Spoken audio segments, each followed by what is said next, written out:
Hello everybody, welcome to this week's live stream.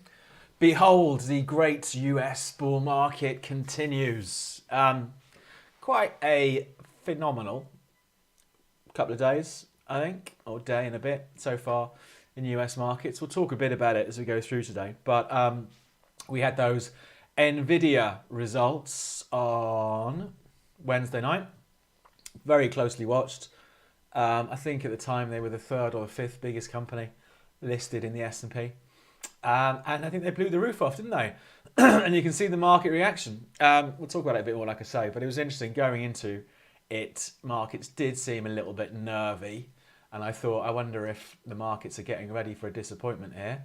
But no, here we are. Fresh all-time highs at the S&P, even as we speak. And I think also the NASDAQ is breaking out. Yep. Fresh all-time highs for the NASDAQ as well. So there we go. Fill your boots. Free money continues in US stock markets. That, of course, is not the case. If you haven't attended one of these before, I run them every Friday from 2:30 in the afternoon UK time, so just as US markets are opening. We'll take a look at some of the major announcements for next week. Then we'll jump onto the charts and take a look at the major markets, indices, a bit of currencies, commodities, oil, gold, Bitcoin, anything else I think might be interesting.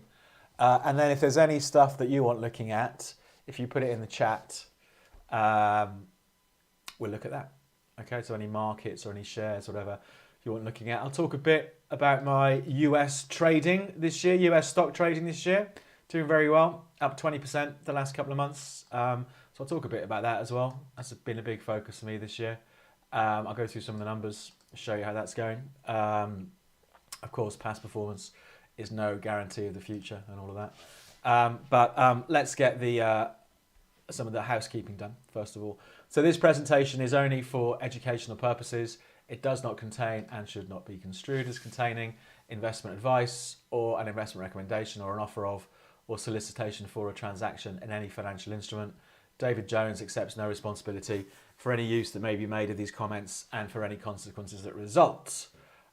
You should consider whether you understand how spread bets, CFDs, futures, foreign exchange work, and whether you can afford to take the high risk of losing your money. Trading is risky. Yes, it is. Sorry, you have to excuse me a second. I'm just seeing how all my trades are doing as the US market opens. They're doing all right. All right, we'll have a look at that in a sec.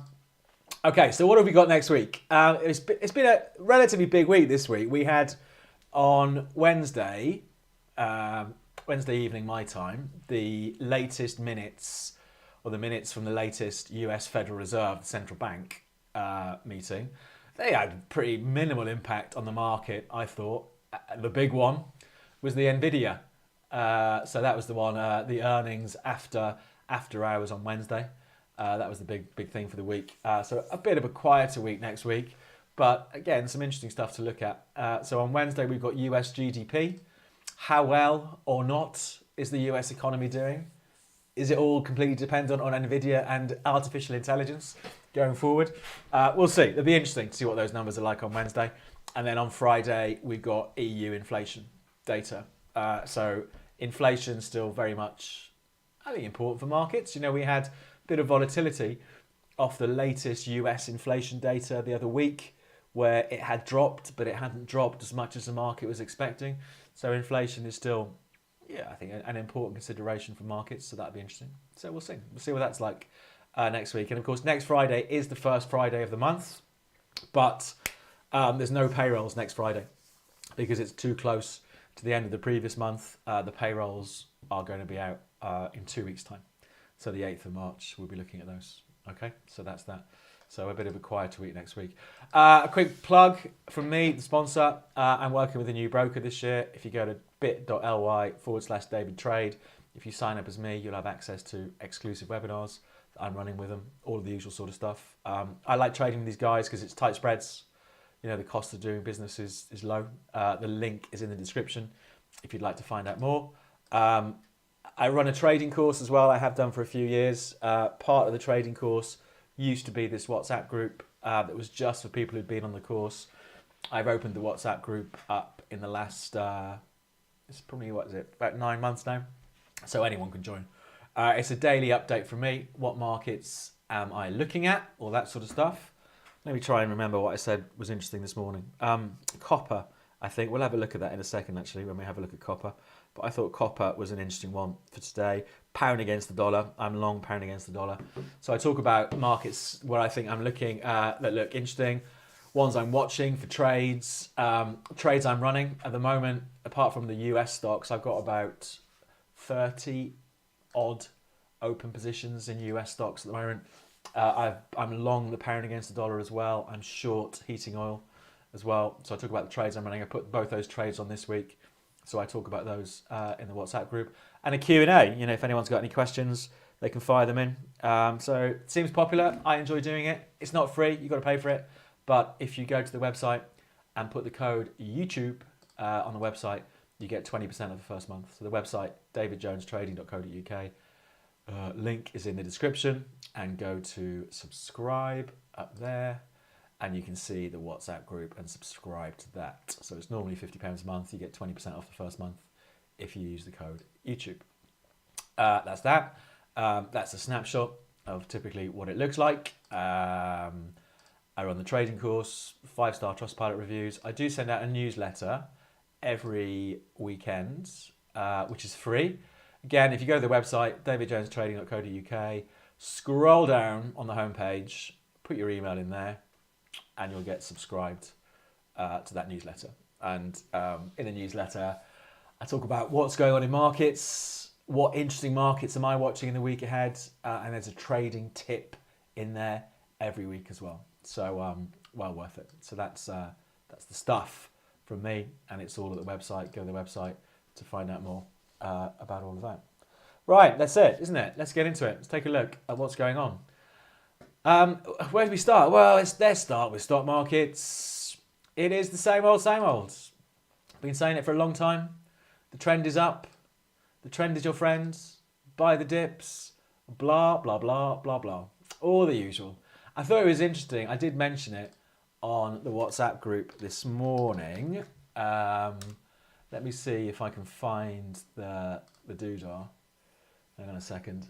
It was quite interesting looking at client sentiment on the S&P. That the number of shorts. So let me see if I can show you that now. I was quite surprised. I mean, I'm never that surprised, perhaps, that people always go the wrong way against the market. But here's the S&P. S&P at fresh all-time highs. Here's a popular UK broker. Which way are most clients positioned? Yes, you guessed it. They are short. Of course they're short. It's a market that just goes up. Why wouldn't you be short? You want to lose money, don't you? But I think it's interesting that, that yet again, you know, people cannot trade with the trend. While I'm on the topic of that, I'll show you. We'll look at it in a second. But let's take a look at the old favourite, the Widowmaker. Natural gas, which way are they? Natural gas, 80% long. Natural gas has been going down all this year. People can't trade with the trends, but I thought on the S&P it was interesting that people were betting on this market to fall. And here we are, powering higher. So, as usual, I'd be a buyer of the dip. I think it will be interesting if we get a dip. It's been an exciting week with this NVIDIA results, you know, really closely watched NVIDIA results. So I think if we do get perhaps a bit of a cooling off of the market next week, interesting to see where it stops. But you can see, you know, even if the market drops, I don't know, 200 points from here, we're only back down here. You know, that would be what would that be? A 5% drop, 4% drop in the S&P. It only puts us back to where we were at the beginning of Feb. So I would be a buyer. I would be a buyer of that dip. But, you know, again, as we get underway today, these markets are incredibly strong. So, you know, I don't really think about targets when it comes to markets. I just want to try and run the trend for as long as possible. So, yeah, what is there else? There's nothing else to say, is there? The trend is up. So that's it. Let's see. It might be interesting in the NASDAQ today, when the NASDAQ is just breaking out now. I was actually thinking about going to go short the NASDAQ yesterday just to hedge some of my US stock exposure. But it just carried on going up all day, so I didn't go short in the end, luckily for me. It'd be interesting, you know, we're breaking through this 18,050 level. which was the previous all-time high from only a week last Monday. It'd be interesting if we get a bit of chop up here following this initial surge at the open. You know, how convincing a break did this end up being? So that's something worth watching. But again, I think for me, that is something for next week, not for this afternoon for me. So the only thing I'll be doing this afternoon is adding some more US stocks into the mix of the positions I've got at the moment. And for those of you in the WhatsApp group, I'll update the WhatsApp group this afternoon as I'm doing that. So yeah, stock markets, what can you say? They just go up. Number just goes up. So there we go. So it would be interesting to have a bit of chop here, but not so far. DAX, German market, same again. A funny market, the DAX. I've thought the last couple of months, quite tight sideways range. You know, broke out to fresh all-time highs in December. Sideways, a little bit drifty, and has got to move on over the last week or so. And here we are, all-time highs in the DAX. So again, I'd be a buyer of the dip of the DAX. You know, I'd rather buy a dip back towards 17,000, something like that. You know, we had it on the S&P as well. We do have this thing known as bearish divergence. It's not that clear on the DAX actually. The better example is probably the S&P. On the RSI, even though the market's going higher, the RSI is falling. So this can be a suggestion that perhaps the strength is running out of steam in this market. It hasn't run out of steam today. But, you know, if we were looking for a bearish argument for these markets at the moment, that's one. You know, that even though it's going up, the RSI is falling. But, you know, for me, I always default to what the market's doing. And this is a market that is still clearly going up. So I want to be a buyer and not a seller. So there we go. That's that. So that's the DAX, still positive. FTSE, as ever, doing its own thing. US markets are off to the races. DAX is at all-time highs. What's the FTSE doing? Do you know what? I'm just going to hang around where I was a year ago. I'm not going to get carried away with this crazy euphoria in markets. I mean, the FTSE is a very different makeup, of course, to S&P or the Nasdaq. You know, it's a very different bunch of companies make up the FTSE. The FTSE, I put on the WhatsApp group this week, you know, 7,700 to 7,775. The market has not been able to get through here since the summer of last year. So, you know, we were sort of bumped up against the top of the range. So not much excitement for me when it comes to the FTSE, to be honest. So yeah, I'm just happy to sit that one out. And I will occasionally trade the FTSE, but just not very often. So let's see how that one goes. Pretty boring market. Japan, same again. The trend continues. We had that trend last year in the Nikkei from Jan, bang, bang, bang. Then a lot of sideways from June, all the way actually till now, till Jan this year. And off we go again. You know, the Nikkei has gone up, what is it, about 12%? Something like that, maybe even more than 12% since that breakout in Jan. So I thought that's interesting. Still a really strong market. The Nikkei, you know, again, I can't really argue with the strength in that market. I'm just trying to have a look at something. Sorry, I really shouldn't try and multitask when I'm doing this.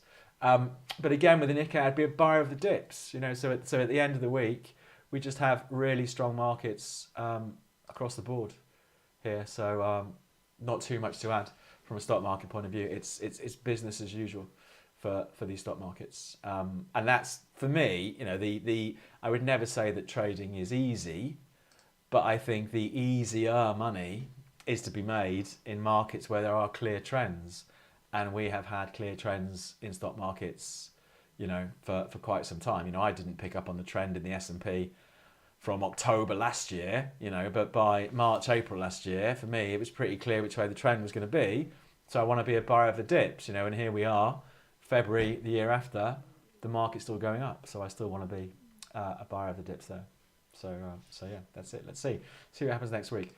Dollar index, I find this perhaps a bit of a perplexing market at the moment, the dollar index. We had the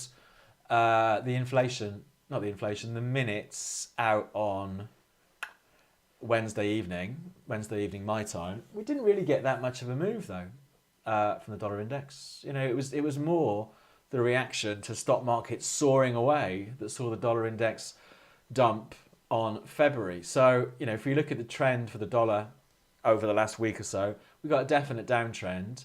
But I do think it's interesting going into next week, because if we default and take a step back to the bigger time frame, we've got an uptrend. So for me, I'd be thinking about perhaps looking to buy the dip next week in the dollar index. If we pick up on that trend from the 28th of December on the daily charts, so that's nearly 2 months now. I think it's interesting if it starts, creeping a bit lower to these lows from mid-Jan, around about 102.70. Do we get a bounce next week on the dollar index? I don't know, but I think it's an interesting market to watch going into next week. That's the thing for me. So we'll see how that does next week. But I think because the dollar index, I think I've said this a couple of times, has been fairly directionless. It surges, then it goes sideways for a week, and then it surges, and then it just goes back to where it was before. It's quite a confusing picture for me in other markets like the pound and the euro, although I am long the pound. We'll have a look at that in a second. But dollar index, I think, may be a market to watch next week. Perhaps we'll see some reaction on this US GDP data that comes out on Wednesday next week. So that's that. If we look at pound against the dollar, so I'm long. I bought it this week at 126.10-ish, I think, because I bought it and it went down as soon as I bought it. I think it was here. Here we go. It was in here. So it would have been... Oh, no, it was... I don't know. Was it Friday I bought it? No, it was here, sorry. It was Tuesday. Bought it Tuesday, 126.10. The next hour, it dumped about 30 points. I thought that was a brilliant bit of timing. But it's carried on higher this week. So we do have pound against the dollar, an uptrend. If we look on the dailies, though, again, it's a bit sideways, isn't it? It's trading pretty much where it was at the beginning of December. So this one, I did the trade this week because I thought 125 is a good level for a stop. So I was a buyer just above 126, 100-point stop or so, looking to see can it run back up to maybe 127.5, 128. So far that trade has worked out all right. But again, because this dollar is fairly sideways, the likes of the pound have not really set the world alight over the last month or so. Same for the euro, really. This is euro dollar. I mean, the big trend on the euro is up from September 22, and we're sort of faffing around the trend line now. This 107, was a big level back in December. Did have a brief look below it, and it's bounced off it this week. So, I'd rather be a buyer than a seller of the euro, but again, not too exciting at the moment. So, bit of a tricky one, currency markets, I think, at the moment for me. I haven't done that much with them this year because, again, the easier money has been in stock markets, in my opinion.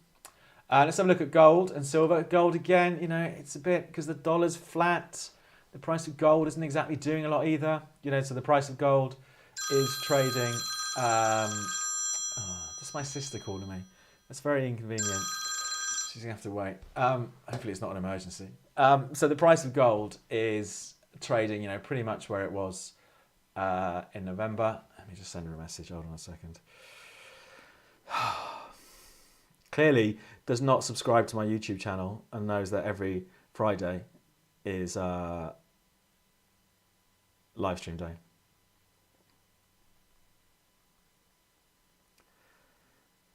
There we go. So the price of gold pretty sideways. Again, there's no real trades there for me. I think we have had this good run up, but it's just a bit sideways and drifty. Silver, again, this $22 level has propped the market up this year, so it's interesting there. But another market that's just sideways. So for me, why do I want to trade a sideways market? I'd much rather trade a market that was doing that, than trading a sideways market. So nothing too exciting for me in those two precious metals at the moment. I think oil is interesting. I have traded this a bit last week. I could have done a trade in it this week, but I didn't. Looking on the hourlies, it's arguably a buy this afternoon for me in oil. I don't think I'll do it though, because we have had this recovery in the oil price since the 5th of Feb. Bang, bang, bang. It did hit a new high for the recovery yesterday, trading up to above $79. So I would still be a buyer of the dip, and the closest I would have my stop at the moment is the other side of the low from Wednesday, so 76.59. So I think oil is an interesting market to watch this afternoon to see what happens here. I'd probably rather have a stop below 75.50, but I think it's interesting to see what happens. I would expect this dip to stop, and I do wonder if we will have an attempt on $80 from oil. You know, these are the highs from 14th of November. You know, we've seen various rallies up to here. Can't break 80. I was wondering, will we get another run at 80? Let's see. Let's see what happens this afternoon. So heating oil, I am short heating oil. I went short up here on Tuesday. Heating oil, so that trade's done really well. So I'm short with a trailing stop on heating oil. I think heating oil is an interesting market at the moment because, you know, if you look at this in this time frame, you know, the trend is down, which is why I did the trade this week. I went short this week. So the trend is down. But if you take it out to the bigger picture, I think we are in a recovery for heating oil. So it's a, you know, it's a great example. You know, when you're trading, you need to be sure what time frame you're trying to trade. So for me, from a daily point of view, I would be a buyer of the dip on heating oil. So even though I'm short at the moment, I've got a relatively tight stop on it to lock in the profits if things turn around. Because we do have this trend that's been going since May 2023, you know, so I think this is another interesting market maybe for next week. You know, for me, I want it to dip a bit further because I'm short, I want to make some more money. But I'd be thinking about buying in from a more medium-term point of view. So that is an interesting market. Let's look at, of course, the crazy market that is natural gas. I haven't traded this. I traded this once this year, lost money on it. I mean, it's fascinating, completely nuts. You know, we had, I think I said last week, you know, we had in January a 1 year high in natural gas up around 340. And then this week on Monday, it's traded as low as 156, which is the lowest it's been since June 2020. So we had a 1 year high last month. We've had a 3.5 year low this month. Lunatic market, natural gas. I would still, I think I put it in the WhatsApp group yesterday or maybe today, I can't remember. I'd still be a seller of any rallies. You know, we had this move, which is, in the great scheme of things, it's tiny. We're on the hourly charts now. Tiny move this week, but that's still a 20% move. You know, that's still a big old move. It goes from 156 to 184. You know, that's a big move, but for me, I'd be a seller of rallies. What a lovely downtrend. I have missed out on that downtrend by refusing to look at natural gas because I hated it. And it's been a beautiful downtrend since the end of Jan into Feb. That has been free money the other way. But for me, you know, I think it's still a weak market. I've got no interest in trying to call the bottom.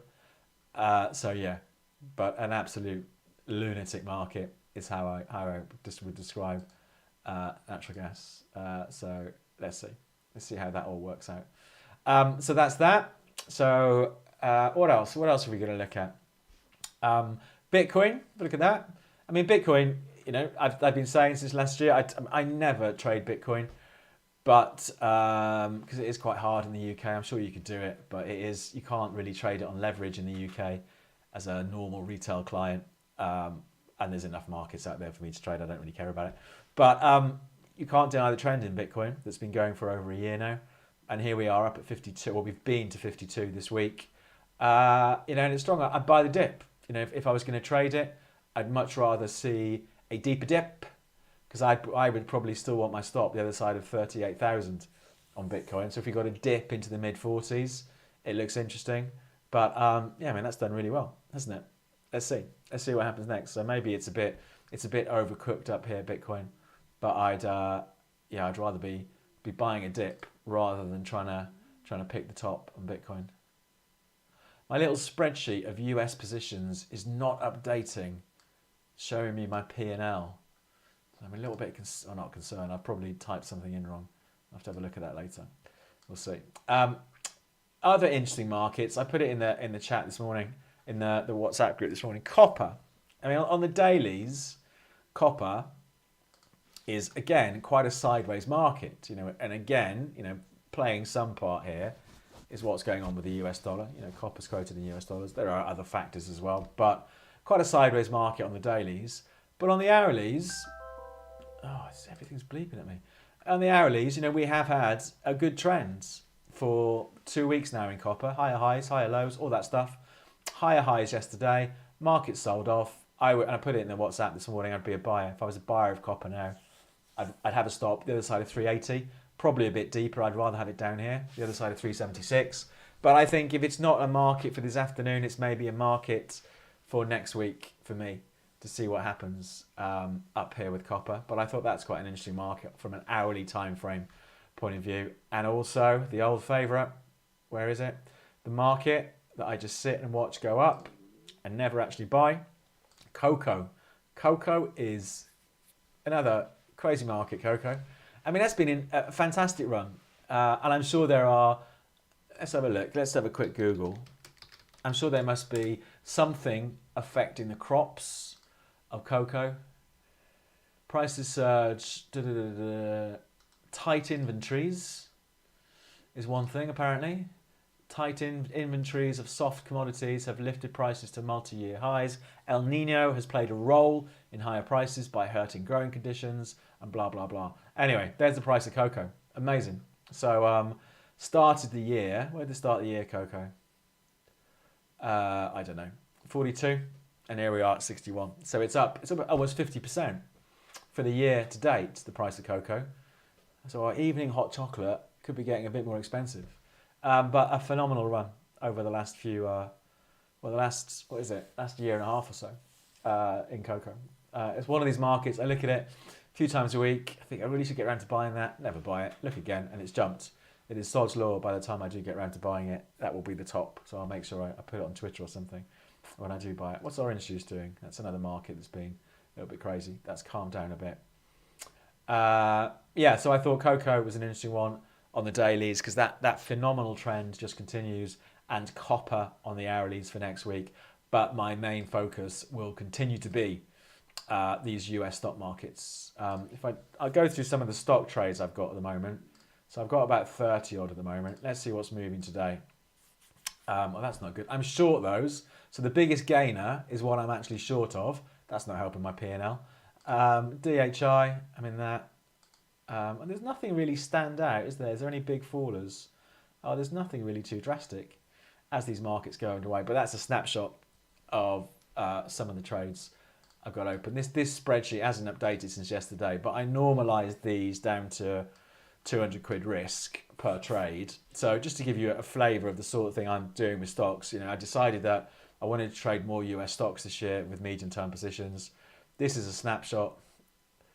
Hang on a second. Where's the charts and everything? There's a snapshot of all open and closed positions. I've only closed about 2 or 3 so far. So far it's all open profit. And obviously the market's been rising. So I'm more long than I'm short based on 200 risk per trade. The total exposure at the moment is just over 59,000 in sterling. So the margin requirement for that here in the UK would be a fifth of that. So that would be about 12 grand I'd need to put up for that. And so far on those numbers, it's up 2,500 since I started doing it, which was the 18th of December. So in a couple of months, it's made return on margin is 20%. Of course, I've got to say, this has been a somewhat exceptional time for stock markets. Past performance doesn't guarantee the future performance. There's a sort of a snapshot of some of the stocks. I'll write more about this in the newsletter at the weekend, so just make sure you're signed up for that. But it's worked really well so far, and it's been a really low stress way of trading. Because I only look at daily charts for the stocks that I trade. I don't care about what's going on during the day. And I think it's an approach, not necessarily just for stocks, it's an approach that most people would benefit from, not trying to sit there and work out every little squiggle in the market, but taking a more medium-term approach to what's going on. So for me, the time frames I trade, the big focus this year is these daily charts for stock trades. During the week, I look at hourly charts. That's how I got into the pound against the dollar trade, and it's why I'm short heating oil based off the hourly charts. And I do some day trading, really short-term trading on the S&P and the Nasdaq, just to give me something to do because I'm bored in the afternoon. And that's going all right as well. I'll perhaps talk more about that towards the end of the month when I got a bit more data as to how well that's gone. But that has gone well so far as well. But the US stock stuff has done really well. So yeah. So that's it. So next week, what am I watching for next week? Stock markets, because the trend is so strong at the moment in these markets. I can see that there are ads coming up for some people. I switched ads on my channel and I didn't want them on the live stream, so I need to figure out how to switch them off. So if there's an ad there, I apologise for that. But stock markets, I think the Nasdaq this afternoon, maybe, I think that, if the market is going to sell off a bit, then the end of the week is as good a place as any. Then the Nasdaq went from 17.3 on Wednesday before Nvidia, pre-Nvidia, and now we are now after Nvidia. And it traded up to nearly 18.1. The market's moved 800 points, 5% or thereabouts since that Wednesday night low. So that's a big move. So there will be perhaps some people who are a little bit twitchy ahead of the weekend. So I absolutely wouldn't rule out some sort of sell-off today. But I think obviously going into next week, I'll still be looking to buy. Nvidia gaps higher again. This is Nvidia. So this is Nvidia on Wednesday's close. So they closed at 675. Came out with the earnings after the bell, and here we are at 808. So that's what's that? $130. So 20%. It's up 20% since Wednesday's close. Nvidia, as the AI train continues. So yeah, stocks, big focus for me. I think oil is interesting next week, and perhaps the rest of today. Are we going to get a bounce that tests $80? And that's probably the main focus for me when it comes to markets. So what we'll do now, we'll take a look at anything that you want to look at. There's no one wants to look at anything. Everyone's clearly made all their money on Nvidia this week. We're going to wrap it all up then in about 2 minutes. There's a couple of questions in there. I'll come to those in a second. So to find out more about the stuff I do, go to davidjonestrading.co.uk, sign up for the WhatsApp group to get updates from me during the day. There's one more update coming today when I do these US stocks later on this afternoon. Sign up for the newsletter. All of that. So Nvidia is my favourite stock, says somebody. That's Kabuda. I'm not surprised there. I mean, what a performance. What I'm hoping is that with my US stock approach this year, that I pick up at least the odd Nvidia as the year goes on that does 100% return or something. It's quite interesting looking at the numbers that most of my gains so far have come from a small percentage of the stocks, which isn't surprising. I closed the trade in Eli Lilly this week. I think I bought in January somewhere. They went a bit ballistic, came out of those. But as usual, as with a lot of things in life, it's the 80-20 rule, isn't it? That 80% of your gains come from 20% of your trades. And it is sort of playing out like that for me on US stocks at the moment. But Nvidia, I mean, what are you going to do? I would not want to go short Nvidia and you wake up the next day and you get your face ripped off. Incredible run. I would absolutely buy the dip in Nvidia if we get a dip. But let's see. But an interesting stock to watch next week. Where is it? Let's just have a quick look. Where is it in terms of market cap now? So if we look at the S&P 500, sort by market cap, so it's the third. So that would have been, I think, as of last night's close. So it's the third biggest company. It's bigger than Amazon, which I find quite incredible. So Nvidia, $2 trillion, I guess that is, isn't it? Just behind Apple and Microsoft is where they are. I'm surprised Tesla's that big. Tesla's the 10th biggest in the S&P. Anyway, so there we go. So if you're in that, you've had a great week, haven't you? So and long may it continue. Let's see. What's the minimum account size you should have when trading CFDs?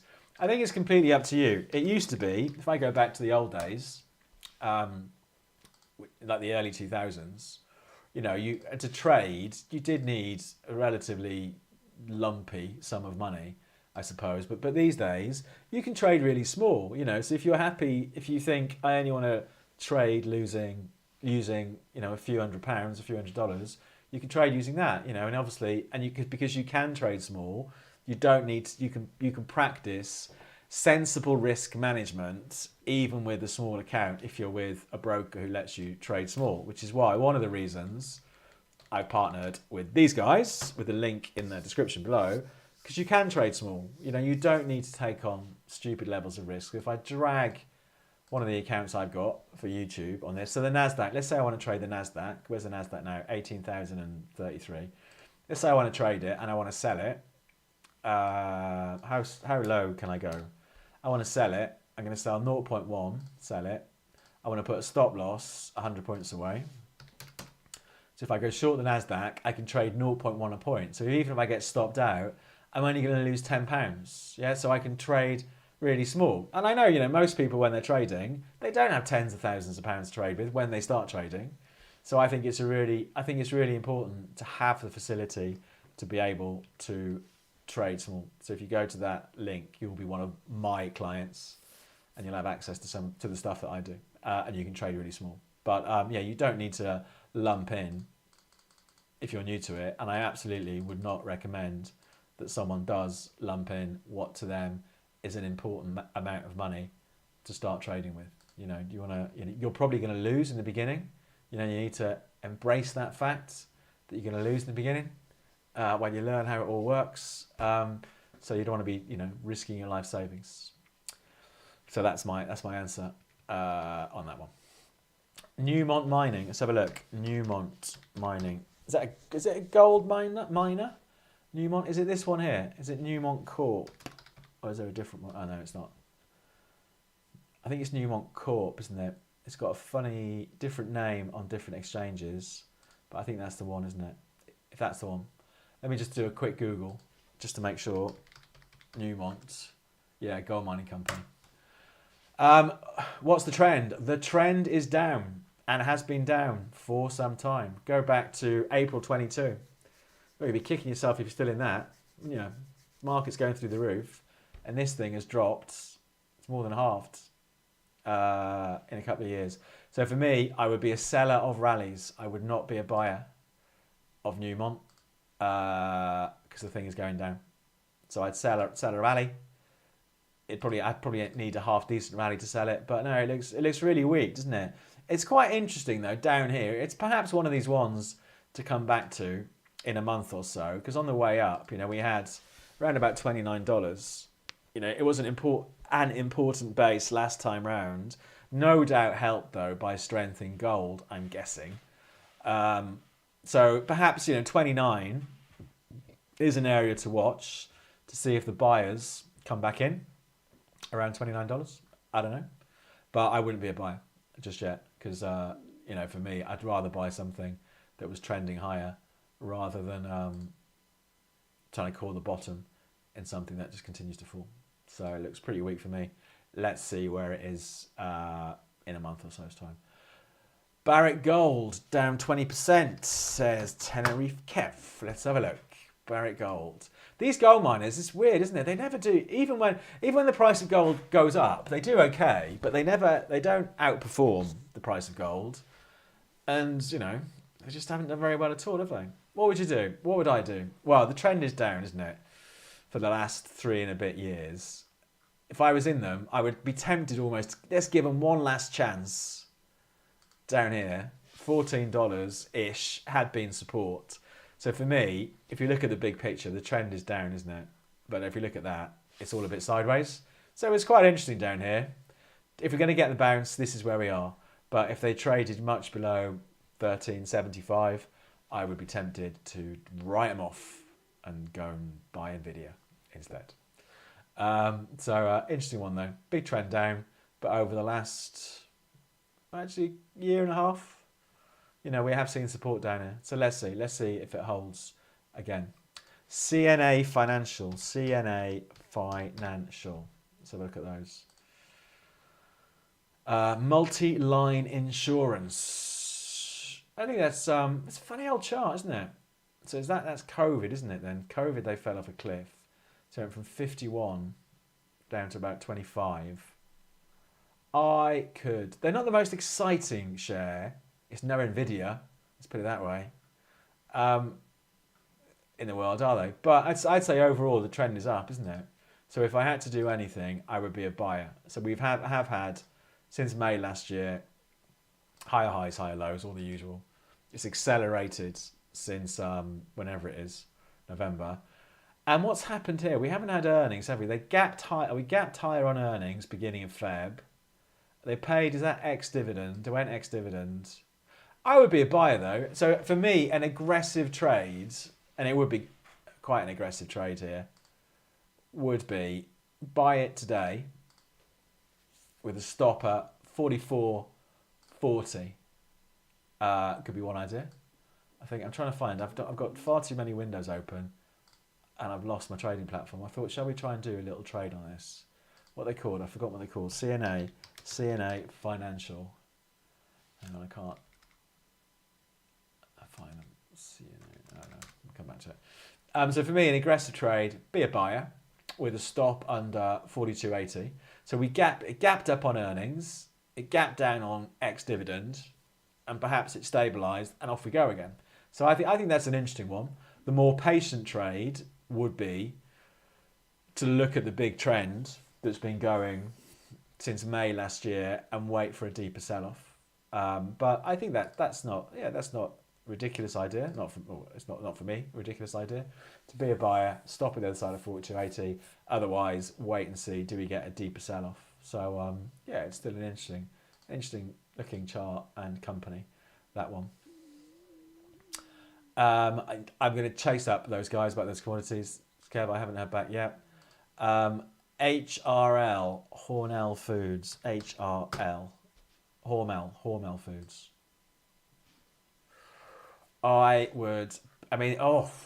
It's vicious again, isn't it? I mean, that is a big old sell-off, isn't it?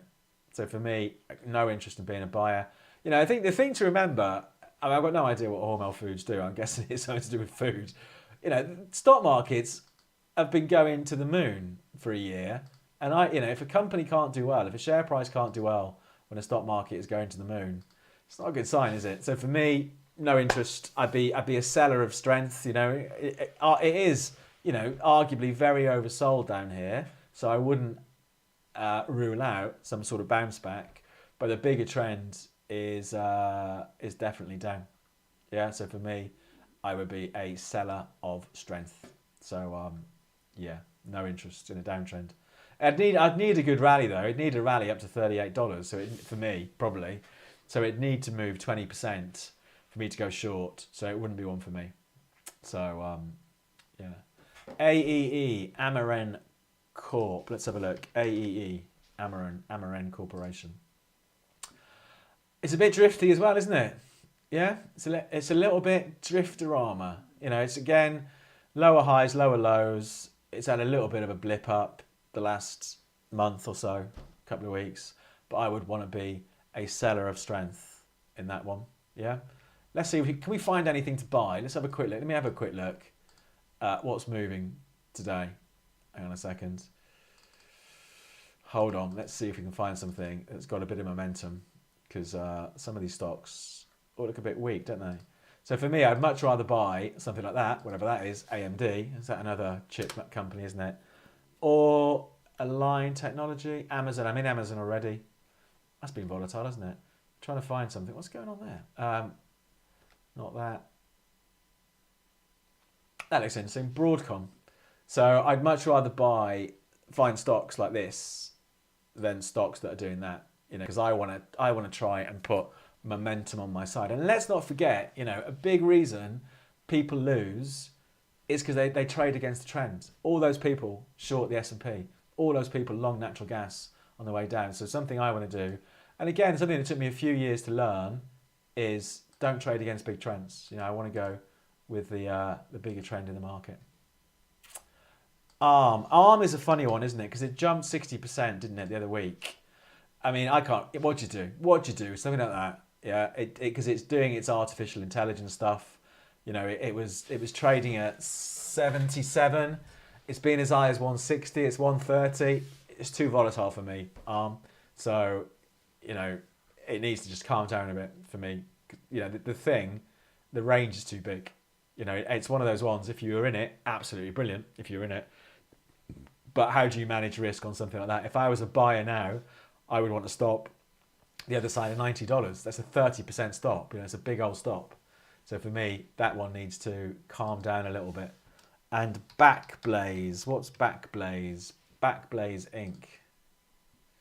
What do they do? Computer peripherals. Okay. It's interesting, isn't it? What's driven that thing higher then? Is that just earnings? Yeah, that is earnings, isn't it? So earnings were better than expected. I would, because it's still dipping, isn't it? I would buy it, but I would be patient. If I had to do anything, that's what I would do. I'd buy it, but I'd be patient. We've had a bit of a nutty week because of its earnings. I'd buy the dip. So for me, if it does, if I was a buyer today, I'd want to stop below $8. So I'd rather be a little bit patient and see what happens. So it's an interesting one. Let's come back to it next Friday. If you're around next Friday, let's come back to it. VIX is showing higher highs and higher lows. How would you read? Do you know what? I hardly ever look at the VIX. If we looked at that time frame, this is the volatility index. Okay, so for those of you who aren't familiar with it, often referred to as the fear index. A low VIX shows complacency in the market, perhaps. A high VIX means the market is absolutely headless chicken. This is COVID. So absolutely higher highs and higher lows over the last, so far this year. So perhaps not surprising given that markets continue to go up and we get a bit more volatility, perhaps a bit of nerves, but overall still a relatively low VIX. So for me, it's like I say, it's a market I hardly ever look at. I never trade it. So I'm not going to read too much into it for me personally at the moment. What's next? MasterCard and Visa. I was in MasterCard. I got stopped out this week. I made a profit on it, but I got stopped out on it. Got a bit gappy after its earnings, but I would absolutely buy them. There you go. I got stopped out down here on the gap. It still made money on the trends. Absolutely buy the dip on MasterCard. A really aggressive stop for me would be the other side of 450. That's the gap lower after the earnings. That'd be an aggressive stop. A bit more of a wiggle room stop. The other side of 430. But, classic. Look at that. Over the years, if you'd put all your money in MasterCard 10 years ago, where'd you be now? You'd have made 5 times your money? Yeah, 6 times your money, almost. Great trend. Anyway, but a great trend over the last, since October. So what's that, 5 months or so. But yeah, I would buy MasterCard. The only question is where would the stop go? Visa, I'm guessing it's going to look pretty similar, Visa, isn't it? I guess. Yeah, there you go. Yeah, same old. So for me, I would be a buy the dip. Fresh all-time highs today in Visa. If I was a buyer, the closest I'd have my stop, probably the other side of 270. I'd rather have it probably the other side of 264, 265. Something like that. S5TH. What is that? S&P. Oh, that's good. I never even knew that. S&P 500 stocks above the 200-day average. Very interesting. Wow. You see, you learn something new every day. So does that mean there's only 72 S&P stocks above the 200-day moving average? Or am I reading that wrong? I'm not quite sure how to read that. I'm quite interested in it, but I'm not sure how to make any sense of that. Yeah. There we go. Who knew? That's S5TH for anybody who's interested. NVR. Oh, look at that. What do they do? Home building. Yeah, I mean, for me, the trend is up. So as usual, if the trend is up, I want to be a buyer. The only question is, where would my stop go? If I was a buyer today, I'd still want. It's a big old stock though. It's like $6,800 a share. I would put my stop under 6,800 or $7,500 a share. So 6,800. But yeah, what a great one that's been over the years. So yeah, I would buy it. We had the breakout back here in December. It's continued to move higher. There's a lot of strength there. So interesting. ALL, Allstate Corporation. The insurers had been doing well, haven't they? They are an insurer, aren't they? Yeah. They had been doing well. And Allstate, this one is no exception. Breakout again. I do like a breakout stock at the moment with the markets as they are. So broke out in Jan this year, 144. Here we are at 160. So we had a 10% move since the breakout. I would be a buyer. I would probably still have a stop loss the other side of 145. So I'd have 10%-ish stop loss on that. But I would be a buyer of the dip on that. Carvana up 40% on earnings. Is that, are there some sort of car supermarket thing? That's a big move, isn't it? Hang on, I'm intrigued now because I've heard of these before. Carvana, used car dealers, yeah. Buy used cars online. I think, is it like Kazoo? Is it that sort of business? In the UK, but who are listed in the US. Oh, look at that though. God, that tells a bit of a story, doesn't it? It's interesting that because Kazoo, are they still going Kazoo? I bet it's going to be a similar looking chart. I mean, they've done. Oh God, look at that. They were what?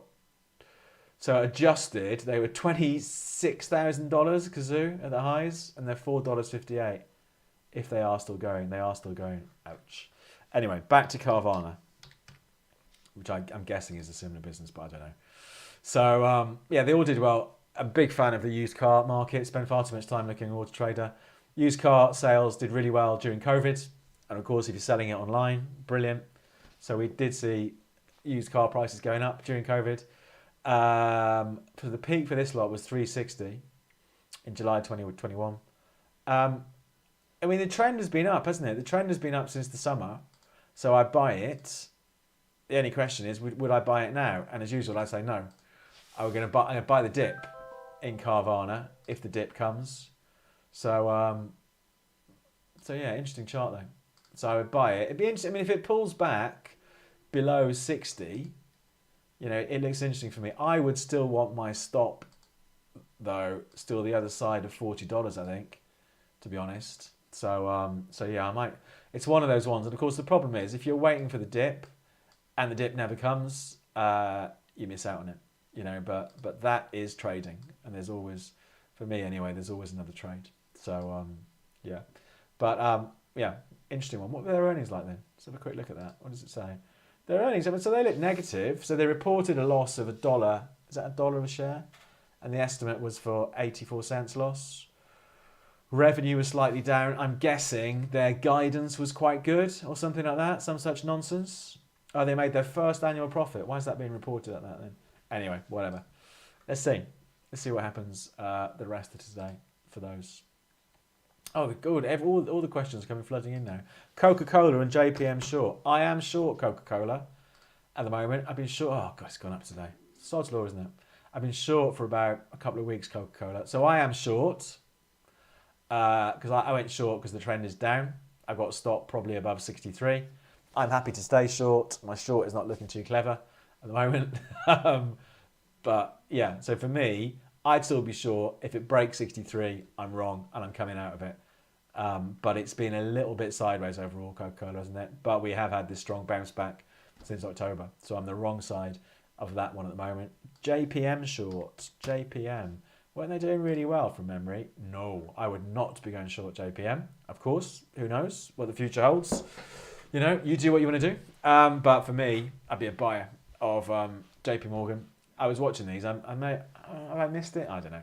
Anyway, but it was quite interesting that we had this big level, about 173, the highs from October 21, and we're pushing through it this year. So again, a breakout. So I would be a buyer. I would want to buy the dip though, and the risk is that the dip never comes. So yeah, let's see. But for me, I would be a buyer of the dip. I would probably, even at the moment, I would still want my stop at least below 164 at the moment. So, but for me, I'd be a buyer rather than a seller.